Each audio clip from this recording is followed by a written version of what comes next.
कोटअद्दू में कार और ट्रॉलर में तसादुम, हादसे के नतीजे में 5 अफराद जाम बहक। तेज रफ्तार कार ने सड़क पर खड़े खराब ट्रॉलर को पीछे से टक्कर मार दी। कार सवार कोट सुल्तान के रिहायशी थे जो मुल्तान से वापस आ रहे थे।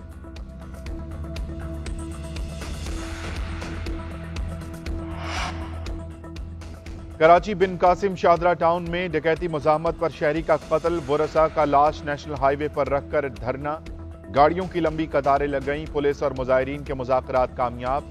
मुजाहिरीन ने मुल्जिमान की गिरफ्तारी की यकीन दहानी पर धरना खत्म कर दिया। बल्दिया इत्तेहाद टाउन में फायरिंग से एक शख्स जाम बहक। पुलिस के मुताबिक मकतूल प्रॉपर्टी का कारोबार करता था।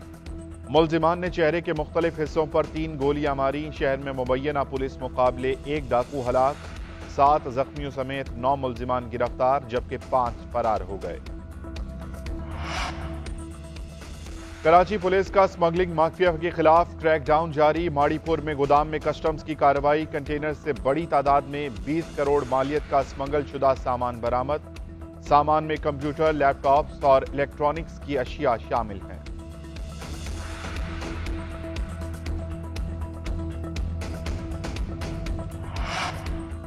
लाहौर में पीआईए रोड पर फर्नीचर मार्केट में आतिशज़दगी। मुतअद्दिद दुकानें लपेट में आने से लाखों का माल जलकर खाकस्तर।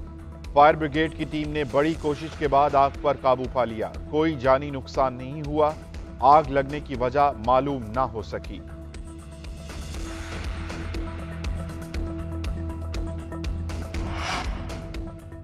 साबिक वज़ीर आज़म नवाज शरीफ ने उम्रे की सादत हासिल कर ली। पाकिस्तान की सलामती और खुशहाली की दुआएं। नवाज शरीफ सऊदी अरब में 1 हफ्ता क़याम के दौरान अहम मुलाकातें करेंगे। नवाज शरीफ 17 या 18 अक्टूबर को दुबई पहुंचेंगे। 3 दिन क़याम के बाद खुसूसी तैयारे पर लाहौर के लिए रवाना होंगे। साबिक वज़ीर आज़म मीनार पाकिस्तान पर जलसे से खिताब करेंगे।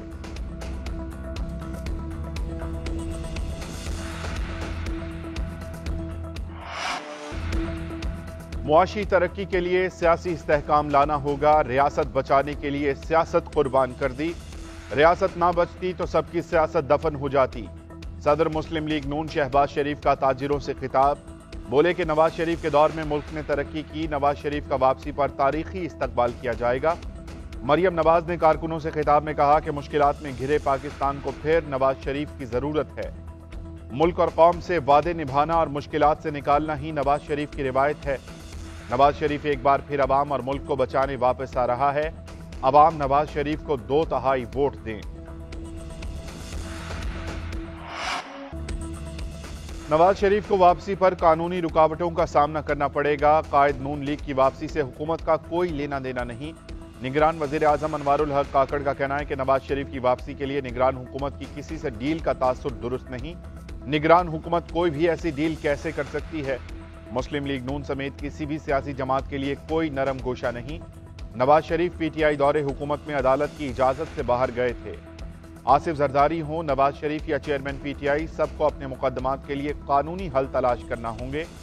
जनवरी में इलेक्शन से मुतालिक बहुत मुतमईन हूं। इलेक्शन कमीशन अपनी मश्क बहुत हद तक पूरी कर चुका है।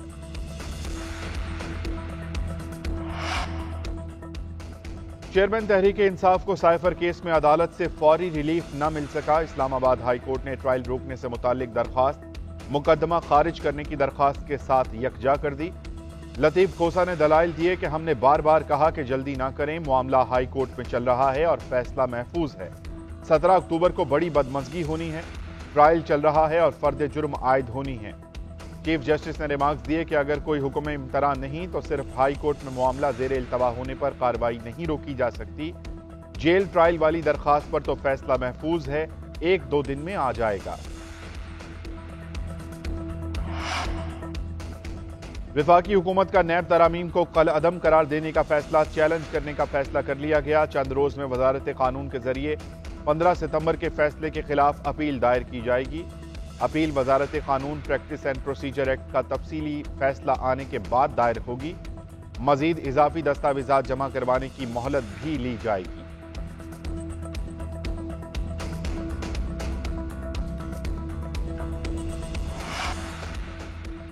रियासत करप्शन और स्मगलिंग करने में मुआवनत करती है। लगता है कि पुलिस अब किराए की पुलिस बन गई है। पुलिस और पटवारी का शाही सिस्टम खत्म होना चाहिए। चीफ जस्टिस काजी फायजीसा के 70 तोला सोना कमेटी केस में रिमार्क्स। सुप्रीम कोर्ट का गैर मयारी तफ्तीश पर बरहमी का इजहार। गिरफ्तार मुलजिम की जमानत मंजूर। चीफ जस्टिस ने रिमार्क्स दिए कि 1.5 करोड़ मालियत सोने का कोई इनकम टैक्स अदा नहीं किया गया। ये सोना कहां से आता है, इसकी कानूनी हैसियत क्या है? इस केस में असली मुलजिम तो पुलिस को बनाना चाहिए। स्वीडन में पहली बार कुरान पाक की बेहुरमती करने वाला मुजरिम करार दे दिया गया। स्वीडिश अदालत का कहना है कि कुरान पाक की बेहुरमती करने वाले ने इस्लाम को नहीं, मुसलमानों को निशाना बनाया। मुजरिम का अमल किसी जिम्मेदाराना बहस या मकसद के लिए नहीं था। 27 साला शख्स ने सितंबर 2020 में कुरान पाक की बेहुरमती की थी।